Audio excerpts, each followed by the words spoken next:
Hi, everyone. This is Katie Sweetman with Empowering Astrology, and this is your weekly look at the astrology of June 8th through 14th, 2020. Apologies for the later start than usual. It seems to be a busy time at Empowering Astrology HQ. Then again, there's a lot of things going on in the world. We just had a lunar eclipse. People's lives are sort of going off into new directions. So I guess this is where I come in. So I really do hope you all are well in your corner of the world. I'm going to say hi to Joanna, my friend. Anybody else that's on the live feed, do say hi. Do say how you're doing, how you are. I don't want to say surviving because that's a strong word, but how are you navigating these times? And I've been getting this question a lot, and I'm not usually one to talk about, kind of the broader astrological umbrella, but I think it's important to understand a few uh, concepts. So, astrology is about time, it's about cycles of time and how time expresses itself, the energy of time, how it expresses itself through us, both as an individual and as a collective. That's why I'm a Scorpio. You might be a Scorpio. We are obviously different people. We are living time.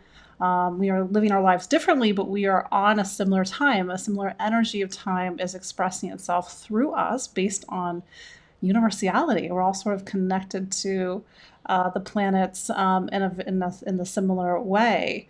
So understanding about what are these bigger cycles of time that we're in. And this is why, if you read my horoscopes, I give you a bigger picture, because you can't just look at June or a certain date in June and it's somehow divorced from maybe something that's been going on for 2 years, or maybe something's been going on for 12 years.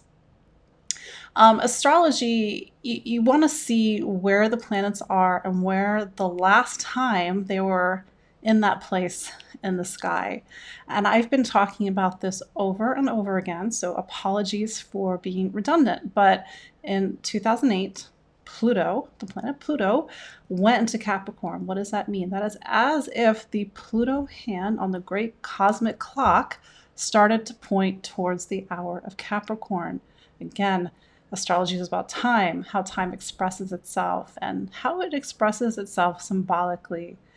And Pluto is a hand that talks about how we must. There is no negotiation with the planet Pluto. It talks about the forces that are greater than you and I, a force of transformation, a force of alchemy, but it's often not a pretty process. So 2008, Pluto starts to point towards Capricorn. It had not pointed towards Capricorn or been in that place in the sky since the 1770s. And I know you all are thinking like, well, I was not alive in the 1770s. Why is this important? But it's to understand that these greater rhythms of time. And so there's sort of this greater umbrella that we're in.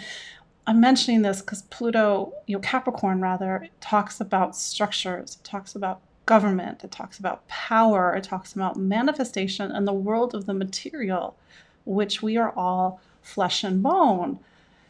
Capricorn is ruled by Saturn, meaning Saturn is Capricorn's planet. It's teeth and bones. It's literally the structure that our bodies are built upon. Well, what if that structure is a country? What if that structure is something else?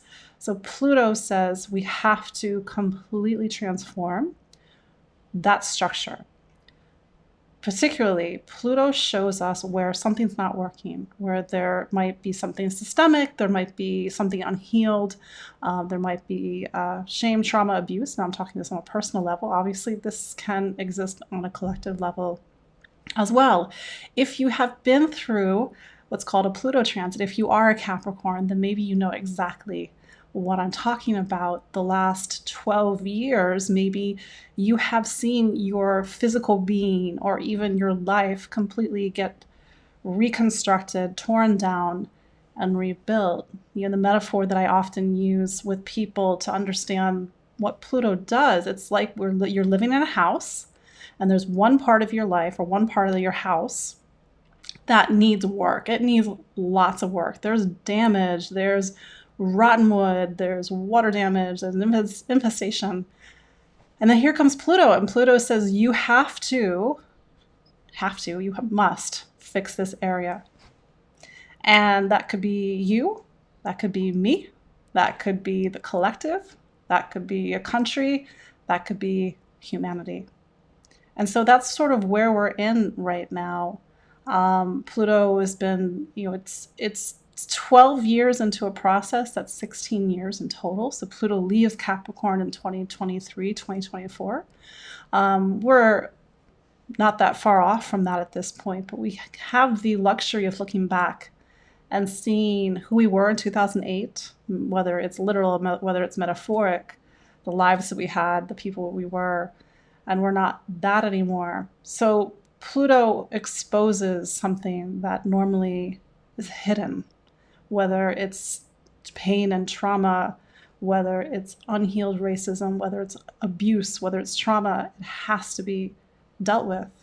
Now here comes Uranus. Uranus has been in Taurus since March of 2019, so a little over a year. Taurus isn't so big. It's not about systems. It's something quite literal. It's like food and money and resource and our relationship with food and money and resource and pleasure and our bodies.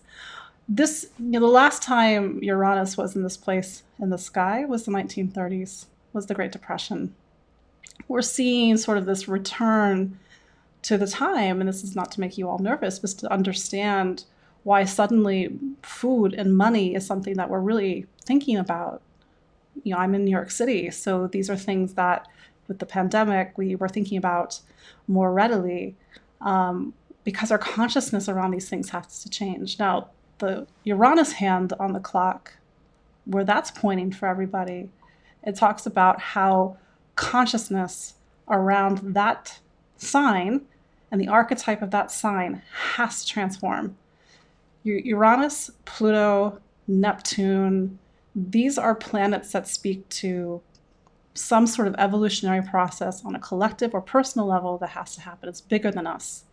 Saturn, maybe you could throw it into this boat as well, but Saturn feels very worldly compared to the forces of Neptune and Pluto and Uranus. And then, speaking of Saturn, Saturn went into Aquarius on March 21st of 2020. The last time that Uranus was in this part of the sky was 1991 to 1994, the very beginning of 1994.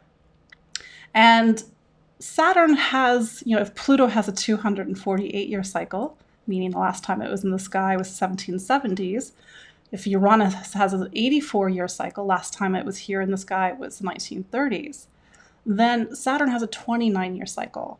The last time it was in the sky was 29 years ago, 1991 to 1994.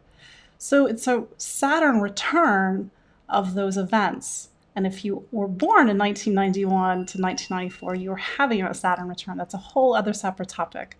But Saturn has returned to Aquarius. Aquarius is about humanity, the collective, society, equity, justice, and sometimes the lack of justice, the lack of society, the lack of connection. Certainly social distancing has taught us about the importance of connection. Aquarius is also technology. The last time Saturn was in this place in the sky was when the internet became a public thing before it had been a military tool. 29 years ago, you had riots in LA, you had Rodney King. 29 years before that, you had the March on Washington. You had the civil rights. This is a time when the Saturn hand on the clock is pointing towards these issues that are bigger than us. It's about the collective, it's about humanity, it's about Pluto and Capricorn, it's about systems, it's about power, it's about government. Now, these are very neutral statements. We have to all decide how we're going to live this time, but knowing what we can control and what we can't control. So how do we reform? How do we transform? How do we do that on a personal level? How do we do that on a collective level? I don't have the answers for the collective level. I can only, at the moment, focus on myself and reflect and to work and to transform my being as part of the greater collective that we're all connected to. So this is just giving you some perspective on cycles of time. Now, time you're aware of when it's your birthday, because the sun returns back to where it was in the sky when you were born. But we're sort of in this nexus of time where everything has to be healed, everything has to be transformed. You can do that work on a personal level, you can do that work on a collective level. And maybe you're sort of in this time, the past few months, really having to work on yourself, or the life that you had in February doesn't exist anymore. That's something that my spirit guides kept saying to me during COVID and the quarantine, is that the people we were and the lives that we had back in February don't exist anymore. And I'm a Scorpio. That's a statement. That's a really serious statement. And we all have to sort of pivot now and pivot into something that we don't know what it is.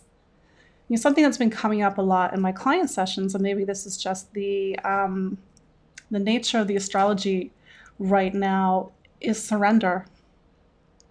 Surrender, acceptance, forgiveness, recognition, empathy. So when we had this eclipse on the 5th of June, so last Friday, we had a lunar eclipse in Sagittarius. And that opened a story about over the next 18 months, we have to really look at what we believe in, what we put our faith in. And maybe this is a time when you find faith, and maybe this is a time when you lose faith, and maybe this is a time when you have to really see the world differently. We all have to be okay with being wrong. I have to be okay with being wrong. The South Node right now is in Sagittarius. So we're doing a lot of soul searching right now. We're trying to put meaning back into our life, whatever that means for you, whatever that means for me. So we had this eclipse, and what it did was it made what's called a square to Mars. And Mars is in Pisces, and Mars is coming up to a conjunction this week with Neptune. Now, when I was doing my whole monologue at the beginning about cycles of time, now Neptune, it's a little bit of a more subtler force than Pluto or Uranus. Neptune has a cycle of 164 years. So the last time Neptune was in this place in the sky was the 1860s.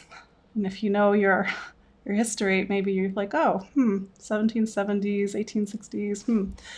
But Neptune talks about where we need to reconnect with something. It sort of links us to something greater than ourselves. And there's a lot of suffering. There's a lot of suffering in this world. There's a lot of suffering because we've sort of lost connection with something. We've lost connection with each other. We've lost connection with our ability to empathize and to feel each other. And Neptune's so present in the astrology this week. It's so present in the astrology of this eclipse. We have to find our empathy. We have to find our connection. We have to, hopefully, I'm a very spiritual person. For me, spirituality is an abstract concept. Like, I literally hear spirit. I promise I'm not a crazy person. But we have to find our spirituality, whatever that means. What is spirituality? It's that you can connect to something deep within that is only yours. It's not in a book. It's not in some sort of structure. It's not in a religion. It's within. And so may this be a week with everything that's going on, and that you're able to reconnect with something within. That's something that has been coming up again in a lot of client sessions. It's like, how do we trust ourselves? How do we trust which way to go? I mean, I know that you all are maybe watching this or watching the replay and it's like, what do we do? What do we do? I don't know. I really don't know. I mean, I say that with humility. I'm here to give you a sense of where things are going, but you all, of course, have to live your lives and make the choices that are right for you.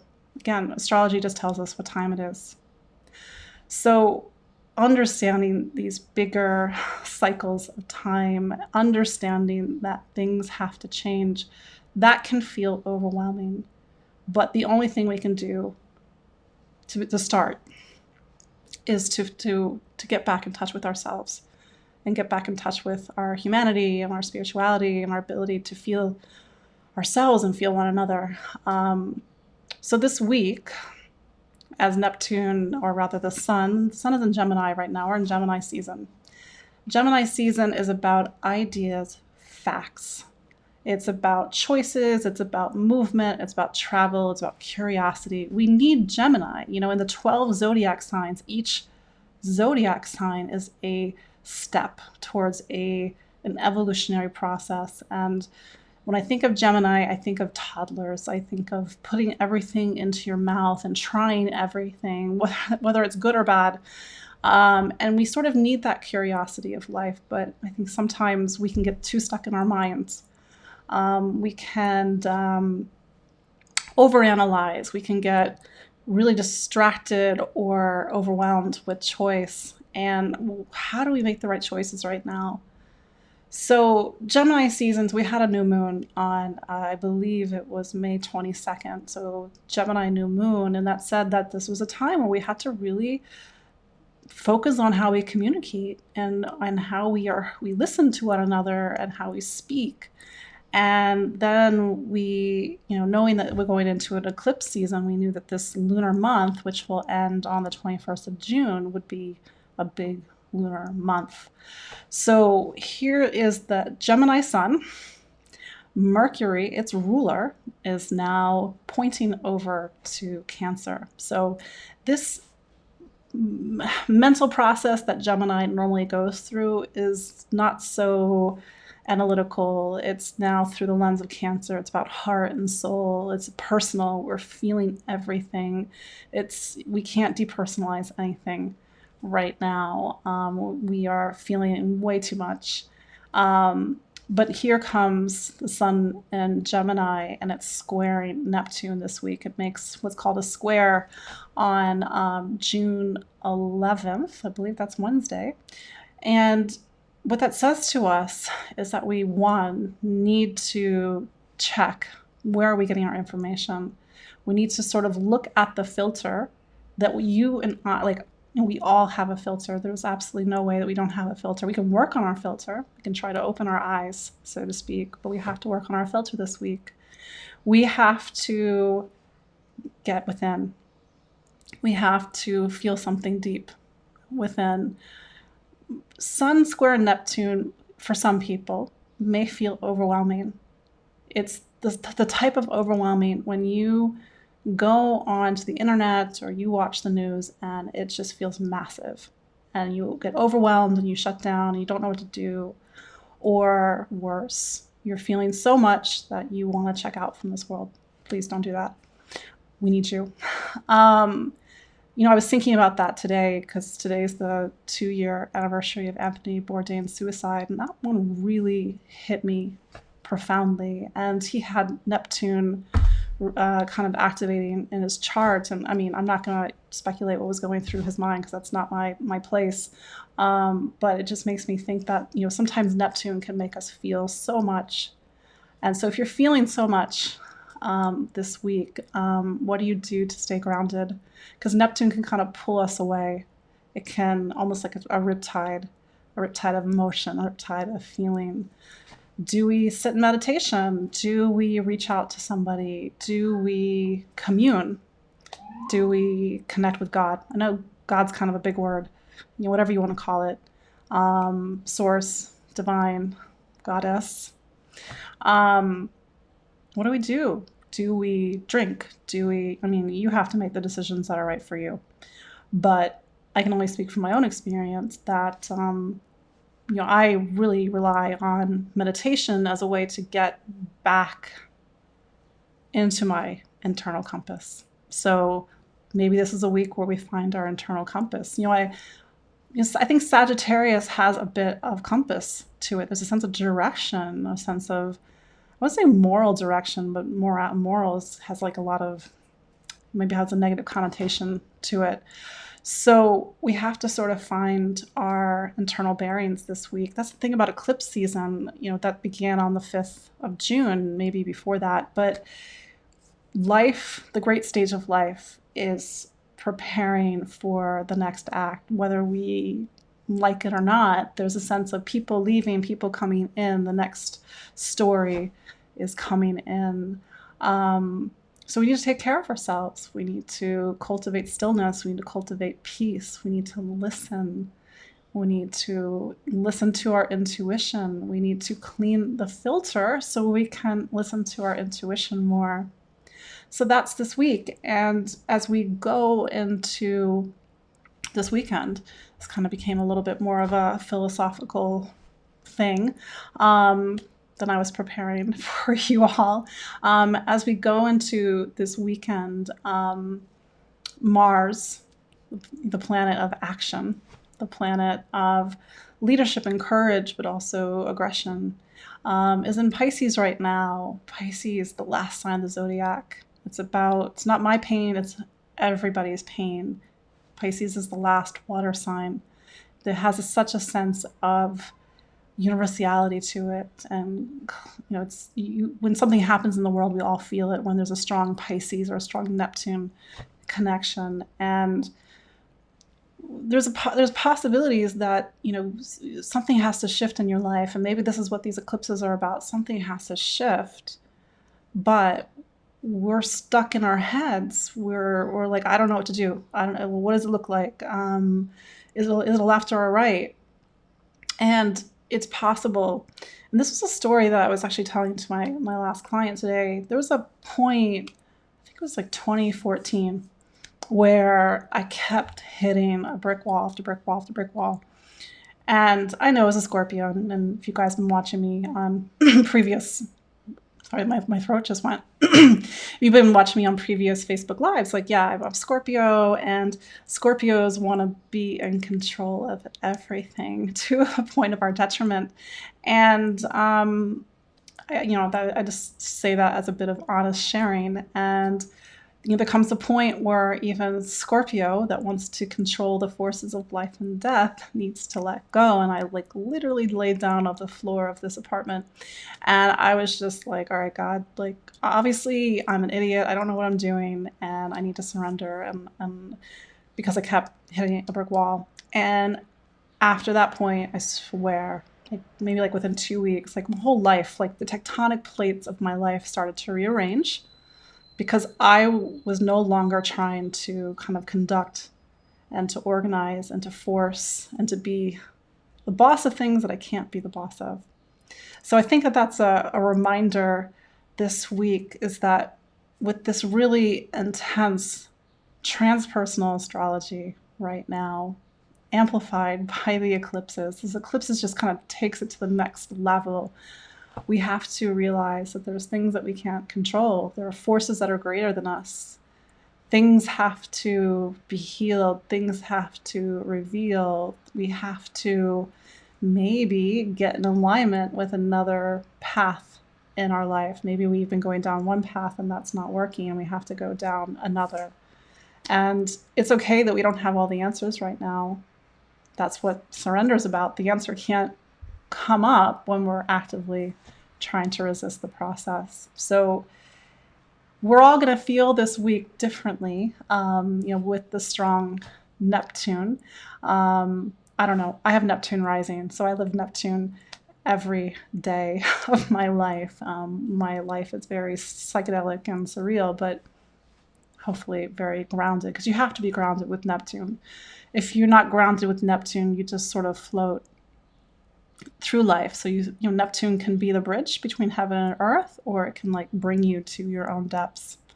So that's sort of what we're navigating this week, and hopefully this gives you some pragmatic ways to stay grounded. As I record this, it's June 8th, we're at the beginning of the week. I'm not sure if the moon has gone into Aquarius or not, but this kind of first few days of this week, it's about these bigger things that we've been talking about during our lifetime. together. And by the way, if you're watching on the replay on YouTube, on Spotify, on IGTV, hello and thank you. Put a little comment in, tell me how you're feeling, what you're thinking. And we need to think about the bigger things right now, but just wanted to give you a bigger perspective, because I've been asked by a few people, like, what's going on? And when we went into 2020, I said it in January that the astrology was going to be a wrecking ball. And I was not trying to be overly dramatic, but that's a lot of what is part of this year. So let it be a good wrecking ball. Let it be something that demolishes old structures within. If you have been living your life 20%, start to feel what 30, 40, or 100% would feel like. Let the wrecking ball get you out of your way so that you can open up from structures that imprison, structures that oppress, structures that create suffering. There's just way too much suffering in this world. I can't fix the world, but I can work on myself. I can release less suffering from myself so I can hopefully be a better person in this world. I'm trying. I'm not saying I have all the answers, and I'm not saying that I'm a good person or better person than anybody, but I'm trying. So anyway, that's been what's going on with the astrology. If you are curious to know where the June 5th lunar eclipse was activating in your chart, you can go to my broadcast from last week, June 1st to June 7th. That's going to give you a particular part of your life that was activated by this eclipse. You can watch, you can also read my full moon report. We have two more eclipses. We have a solar eclipse on June 21st, right on the solstice. That one's going to be really interesting. And then we have a lunar eclipse on July 5th. So things are moving out, things are coming in. It's just the tide of life. We just let whatever new story is going to come in. And sometimes it doesn't make sense because it can't make sense, but it will make sense in hindsight. And I say this as a Scorpio, sometimes have to surrender to the process. So anyway, I'm just going to quickly go through the comments. Nice to see some familiar faces. Sorry, guys, I've been like pretty much in quarantine. I mean, life's starting to sort of get back to normal, whatever that is. There is no normal anymore since March 14th. So I don't know, maybe it's April 87th. I don't really know anymore. But I really do appreciate you all and your time and your comments and sharing my stuff and watching my stuff. And if you're a client, thank you even more. You can find me online at empoweringastrology.com. I'm also on Instagram. I'm on Facebook. I'm on Spotify. I'm on YouTube. I am a psychic medium and astrologer here in Brooklyn, New York. I sort of have a unique holistic approach to the chart. I see the chart as something that you inhabit and something that you are working to inhabit all of it and to live in the best potential of this chart. And so how working together can help you to open up to your highest potential. But I'm a Scorpio, which means I'm gonna kind of pull in and show you the gunk. That's what I do. I do it with love. So anyway, thank you so much for your time. We will be connected next week. Until then, be well, work on yourself, meditate, and until the next time, bye.